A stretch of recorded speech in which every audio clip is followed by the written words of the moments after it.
She became a mother to honor her dead child until she met her living grief. Diana's hands were steadier with other people's children than they'd ever been with her own.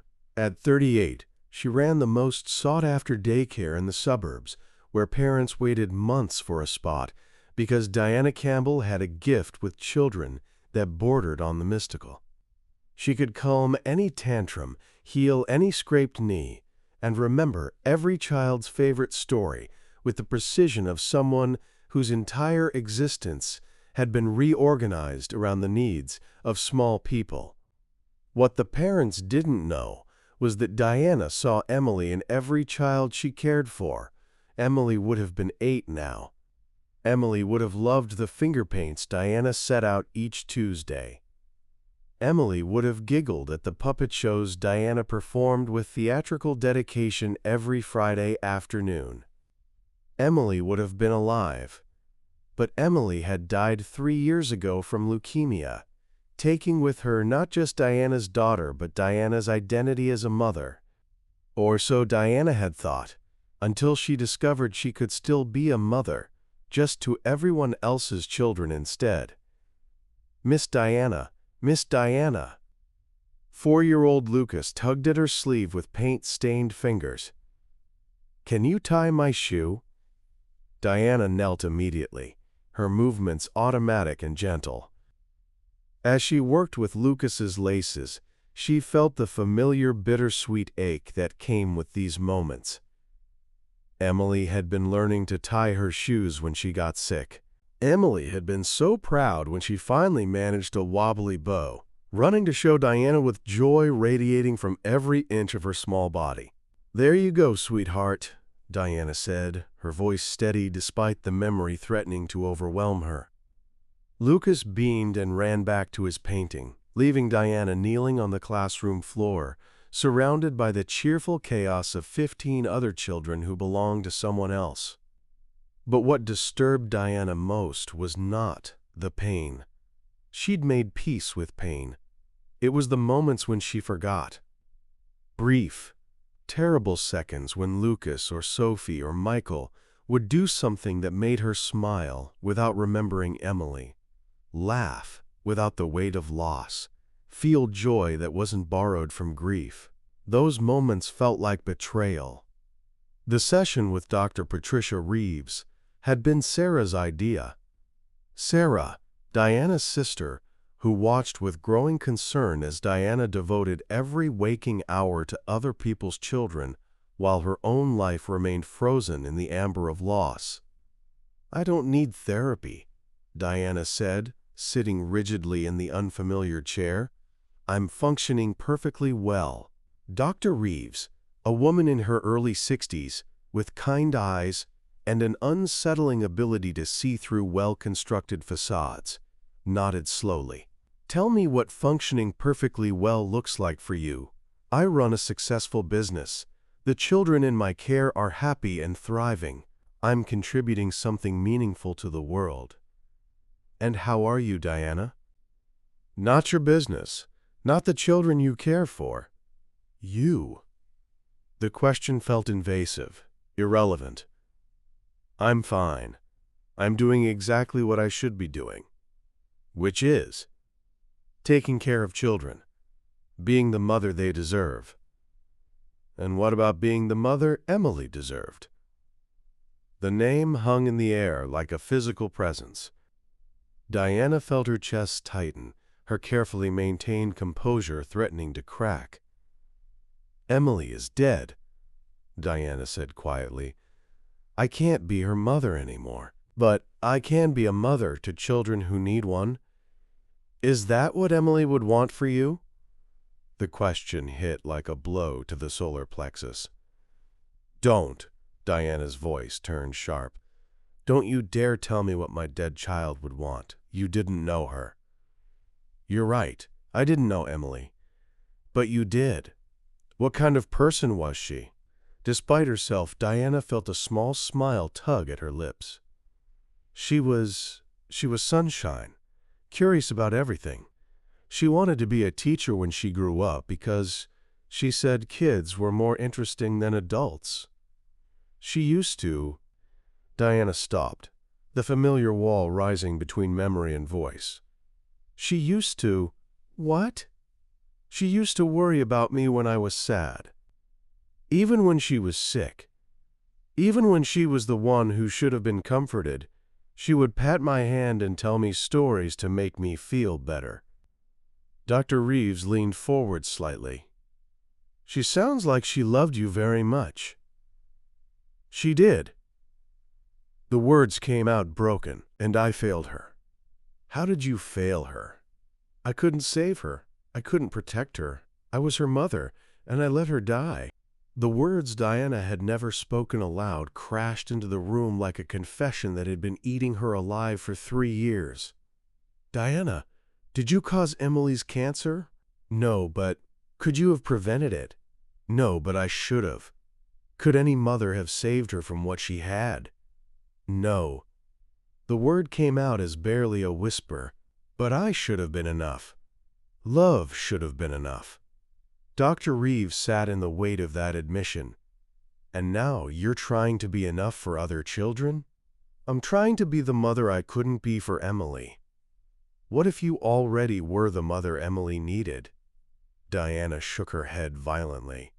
If I had been, she'd still be alive. What if being the mother she needed meant loving her completely while she was alive, rather than keeping her alive forever? The question opened something in Diana's chest that felt like drowning and breathing at the same time. But what Diana couldn't tell Dr. Reeves, what she couldn't tell anyone, was about the dreams. Every night Emily came to her, not the sick Emily of the final months, but the vibrant, healthy Emily of before. Dream Emily would ask why Diana spent all day with other children, why she never talked about their life together, why she seemed to be hiding from their memories. Mommy, Dream Emily would say, her voice carrying that particular mix of wisdom and innocence that only children possess. Why are you afraid of me? Diana would wake from these dreams with tears on her face and guilt in her heart, because the truth was, she was afraid. Afraid that remembering Emily too vividly would make the present unbearable. Afraid that honoring Emily's memory meant sacrificing her own future. Afraid that moving forward meant leaving Emily behind. So she stayed suspended between worlds, too present for the dead, too absent for the living. The crisis came on a Tuesday morning in October. 5-year-old Mia arrived at daycare with a fever and immediately collapsed in Diana's arms. The sight of the small, burning body triggered something primal and terrifying in Diana. Emily's final fever, the hospital, the helpless watching as death approached. Diana found herself frozen, holding Mia while the other children played around them, unable to think or move or breathe.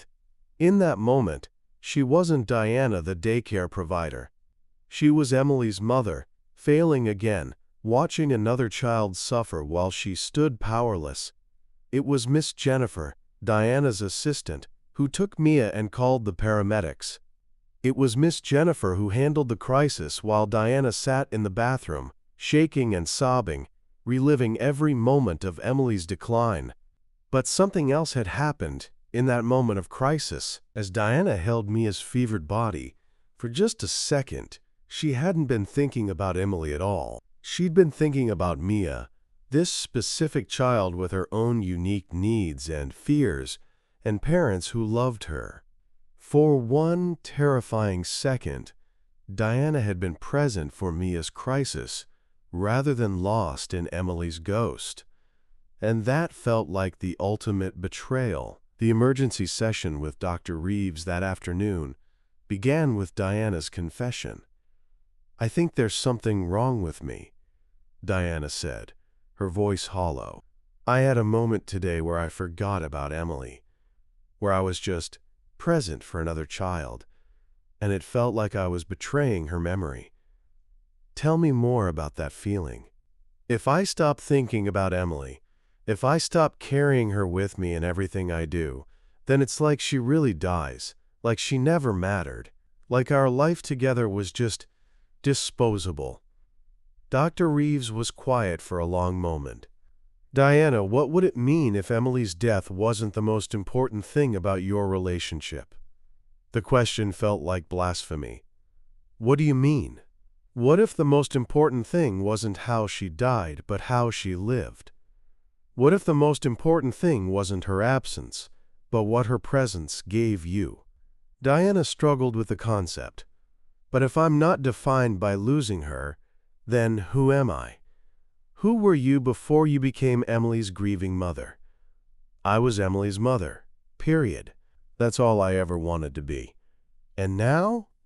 I don't know. I'm a ghost mother. I mother everyone else's children because I can't mother my own. Dr. Reeves leaned forward. What if you're not a ghost mother? What if you're a mother who has learned to love with the full knowledge of how precious and fragile that love is? The words hit something deep in Diana's chest. I don't understand.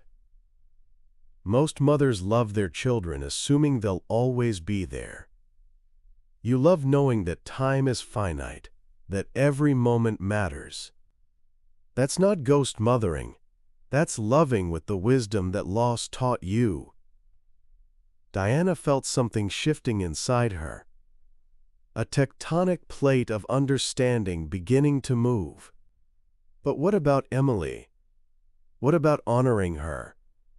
What if honoring Emily meant living the life she would want you to have, rather than dying the death she didn't choose? The question hung in the air like a bridge Diana wasn't sure she was ready to cross. What Dr. Reeves couldn't know was that Diana's relationship with Emily had been complicated even before the illness. Diana had suffered 3 miscarriages before Emily, had spent years believing she would never be a mother.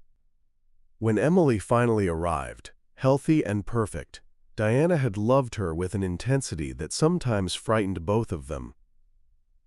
I need to tell you something, Diana said slowly.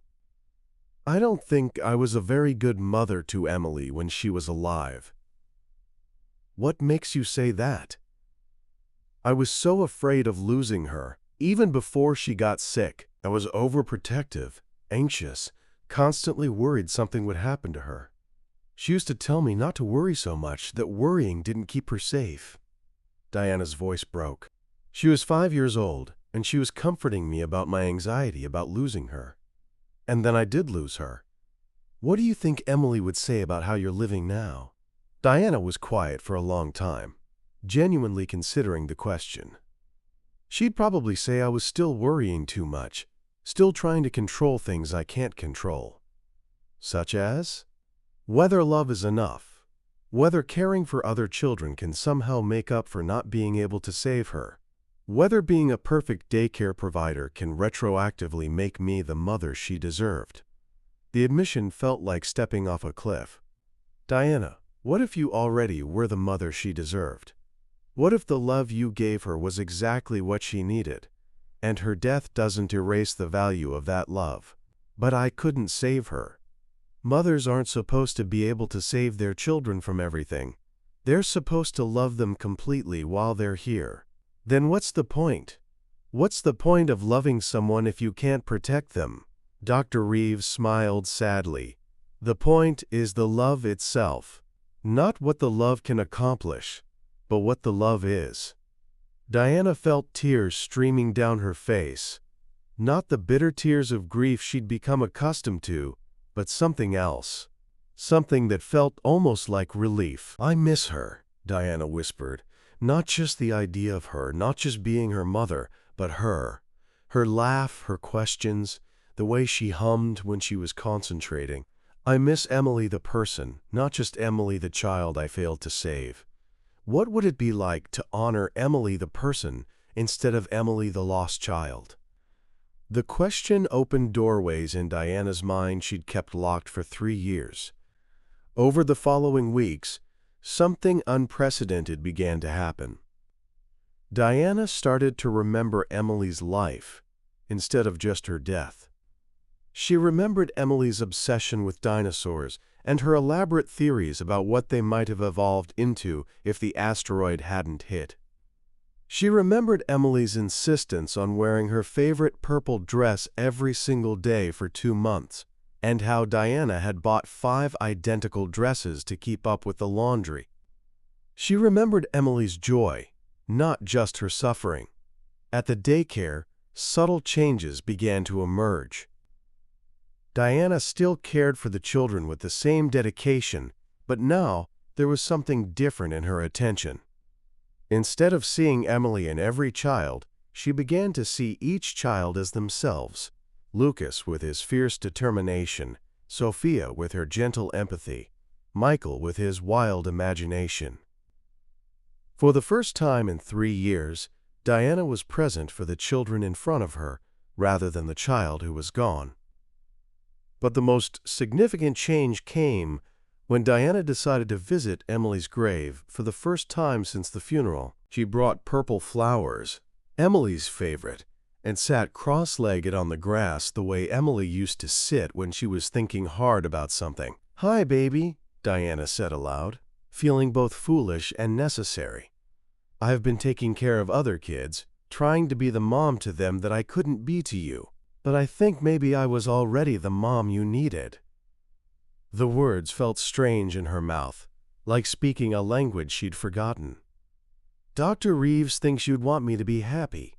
I don't know about that, but maybe you'd want me to remember you being happy, instead of just remembering you being sick." A breeze moved through the cemetery, rustling the leaves of the oak tree near Emily's headstone. Diana chose to take it as approval. "I'm not going to stop missing you," she continued, "and I'm not going to stop being sad that you're gone. But maybe I can stop making your death the most important thing about our relationship." As Diana sat in the growing twilight, she felt something she hadn't experienced in 3 years. Peace. Not the absence of grief, but the presence of love that existed independently of loss. The session with Dr. Reeves the following week began differently. "How are you feeling, Diana?" "Confused," Diana admitted, "but also lighter somehow, like I've been holding my breath for 3 years and I'm finally exhaling." "What's changed?" "I went to Emily's grave. I talked to her, not about how sorry I am, not about how I failed her, but about who she was, about what she loved." "How did that feel?" "Like I was finally visiting my daughter instead of visiting my guilt." Dr. Reeves nodded. "What else are you noticing?" "At work. I'm starting to see the children as themselves instead of as Emily's substitutes. Lucas reminds me of Emily sometimes, but he's not Emily. He's Lucas, and he deserves to be loved for being Lucas." That sounds like a significant shift. It is. And it's terrifying. Because if I'm not Emily's grieving mother, if I'm not defined by that loss, then I have to figure out who I actually am. Who do you think you are? Diana was quiet for a long time. "I think I'm a woman who was lucky enough to be Emily's mother for 5 years. I think I'm someone who learned how to love completely because of her. And I think I'm someone who can use that love to help other children, not to replace Emily, but to honor what she taught me about loving. What did she teach you? That love doesn't have to be perfect to be enough. That worrying doesn't protect anyone. That joy and fear can exist in the same moment." Diana paused. "That being a mother isn't about never losing your child. It's about loving your child completely while you have them." Dr. Reeves smiled. "How does it feel to say that?" "True," Diana said, surprising herself. "It feels true." But the real test came 6 months later, when Diana made a decision that would have been unthinkable a year earlier. She decided to try dating again. James was a widower himself, someone who understood loss without trying to fix it. On their 3rd date, when he asked about children, Diana found herself talking about Emily naturally for the first time since her death. "She would have loved you," Diana said, then stopped, startled by her own words. "I mean, she would have liked your sense of humor. She always said adults were too serious. "Tell me more about her," James said simply, and Diana did. For the first time in years, she told Emily stories not as memorials to the dead, but as celebrations of a life fully lived, even though it was brief. When James asked if Diana ever thought about having more children, she found herself considering the question seriously instead of dismissing it immediately. "I used to think having another child would be betraying Emily," Diana admitted, "like I was trying to replace her. And now? Now I think maybe Emily would want me to love other children the way I loved her. Not instead of her, but because of what she taught me about love." The conversation continued into the evening, touching on subjects Diana had thought were forever closed to her. The future, possibility, the idea that love could grow rather than just diminish. A year after beginning therapy, Diana made another unprecedented decision. She started the Emily Campbell Memorial Garden behind the daycare. It wasn't a somber place of mourning, but a celebration of everything Emily had loved. Wildflowers that changed with the seasons, vegetables that children could help plant and harvest, a reading corner under the oak tree where Diana told stories every afternoon. "This is where Miss Diana's little girl would have played," she told the children simply. "Her name was Emily, and she loved gardens and stories and dinosaurs." The children accepted this information with the matter-of-fact wisdom that only children possess. They helped plant Emily's favorite purple flowers and listened to stories about a little girl who had loved learning about the world. For the first time, Emily became a presence rather than an absence in Diana's daily life. The Memorial Garden became a place where Diana could honor Emily's life without being trapped by her death, where other children could play in spaces that Emily's spirit had helped create. It was, Diana realized, what Emily would have wanted, her love rippling outward, creating joy for other children, rather than becoming a monument to loss. As Diana sat in the garden one afternoon, watching Lucas and Sophie and Michael play among Emily's purple flowers, she felt something she hadn't experienced since before Emily got sick. Gratitude. Not gratitude for the loss. She would never be grateful that Emily died, but gratitude for the love, for the 5 years she'd had, for the lessons Emily had taught her about what it meant to be fully present for the people you love. The ghost mother was finally ready to become a living one again. 3 years after Emily's death, Diana Campbell was no longer defined by loss. She was defined by love. The love she'd given Emily, the love she gave to the children in her care, and slowly, carefully, the love she was learning to give to herself. Emily was still gone. That would never change. But Emily's love lived on, not as a shrine to the dead, but as fuel for the living. And that, Diana finally understood, was exactly what Emily would have wanted. Have you ever found yourself living for someone who's gone, instead of living because of what they gave you? Sometimes the greatest honor we can give to those we've lost is to let their love change us, not chain us. Names and details changed for privacy, inspired by Jungian therapeutic principles.